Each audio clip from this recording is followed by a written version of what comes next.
Voici quelques-unes des boucheries halal des abattoirs d'Anderlecht. Ici, les animaux ont été abattus sans étourdissement préalable, selon les rituels des cultes. C'est d'ailleurs une demande importante de la clientèle. Pour les agneaux, on peut presque dire que c'est 95 à 100% rituel, donc c'est vraiment conséquent.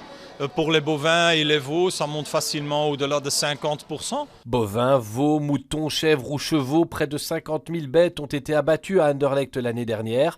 Selon les calculs des abattoirs obligés, l'étourdissement menacerait quelques 200 emplois au profit d'une concurrence étrangère. On a quand même déjà des grossistes en veaux qui ont construit leur propre abattoir en France pour détourner le problème ici en Belgique. Donc la réalité montre que c'est déjà d'application.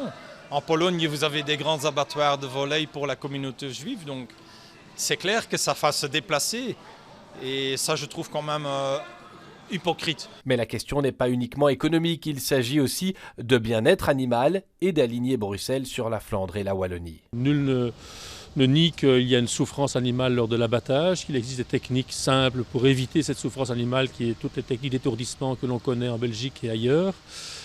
Et donc la question de savoir dans quel contexte particulier, avec quel impact, quelle modalité, on peut réfléchir à cette question à Bruxelles aussi. Bernard Clairfailly rappelle que la Cour constitutionnelle qualifie l'étourdissement préalable d'atteinte légère à la liberté de culte. Ses partenaires ne sont pas tous convaincus, le sujet devra donc encore être débattu.